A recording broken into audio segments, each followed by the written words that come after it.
ক্রিকেটের জগতে প্রতিভা ফুটে ওঠে যেন ফুলের মতো। প্রবাদ আছে, প্রভাস্যই মানুষকে পরিপূর্ণ করে। মাত্র ১৯ বছর বয়সে দুনিয়ার সব তরুণ ব্যাটারদের ছাড়িয়ে গেলেন আজিজুল হাকিম তামিম এবং জাওয়াদ আবরার।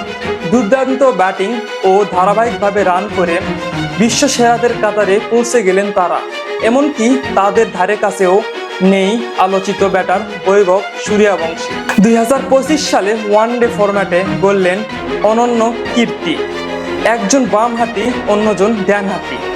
তামিম শুধু ওপেনিং পজিশনে ব্যাট করেন, জাওয়াদ টপ অর্ডার ও মিডল অর্ডারের দায়িত্ব সামলান।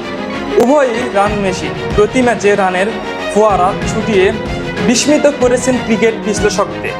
প্রবাদে বলে, কঠোর পরিশ্রমী সাফল্যের চাবিকাঠি। সব তরুণদের ছাড়িয়ে শীর্ষ দুটি স্থান দখল করেছেন তামিম ও জাওয়াদ। বাংলাদেশ ক্রিকেটের পাইপলাইন অনূর্ধ্ব-১৯ দল। প্রতি বছর এখান থেকে উঠে আসেন তানজিদ, পারভেজ হোসেন, ইমন, লিটন দাসের মতো তারকারা। কিন্তু তামিম ও জাওয়াদ সবচেয়ে আলাদা। মাস দুয়েক আগে এসএসসি পরীক্ষা না দিয়ে শ্রীলঙ্কায় খেলতে গিয়ে সমালোচনায় পড়েছিলেন তামিম। তবে ব্যাট হাতে পারফরমেন্স করে সবকিছুর জবাব দিয়েছেন। জাওয়াদও ফর্মের ধারাবাহিকতা বজায় রেখে প্রতিপক্ষের বিপক্ষে রান করে চলেছেন। গত আইপিএলে সেঞ্চুরি করে সাড়া জানিয়েছিলেন বৈভব সূর্যবংশী। তাকে বর্তমান সময়ে সবচেয়ে প্রতিভাবান খেলোয়াড় বলা হয়। কিন্তু পরিসংখ্যান ও তামিম জাওয়াদের কাছে তিনি অনেক পিছিয়ে। ২০২৫ সালে যুব ওয়ানডেতে পঞ্চম সর্বাধিক রান।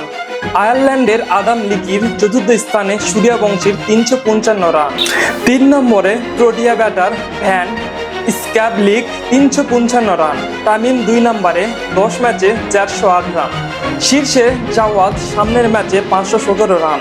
প্রবাদে বলে, পরিশ্রমের ফল মিষ্টি। এই পরিসংখ্যানে তারা যুব পর্যায়ের সময়ের সেরা ব্যাটার। সবশেষ যুব এশিয়া কাপে বাংলাদেশকে চ্যাম্পিয়ন করতে সামনে থেকে ভূমিকা রেখেছেন তারা। তাদের ভয়হীন অ্যাপ্রোচ ও বড় রান করার মানসিকতা নজর কেড়েছে। এখন প্রয়োজন ধারাবাহিকতা ও বিসিবির সঠিক পরিচর্যা। প্রবাদে বলে, স্বপ্ন দেখো, কাজ করো, সাফল্য আসবে। তামিম ও জাওয়াদের যাত্রা বাংলাদেশ ক্রিকেটের উজ্জ্বল ভবিষ্যৎ করবে। যদি আজকের এই ভিডিও আপনাদের ভালো লেগে থাকে তাহলে অবশ্যই চ্যানেলটি সাবস্ক্রাইব করবেন এবং পরবর্তীতে কী ভিডিও দেখবেন তা অবশ্যই কমেন্টে জানাবেন। আর খেলার সব আপডেট পেতে চ্যানেলটি অবশ্যই সাবস্ক্রাইব করে পাশেই থাকবেন। সবাইকে ধন্যবাদ। আসসালামু আলাইকুম।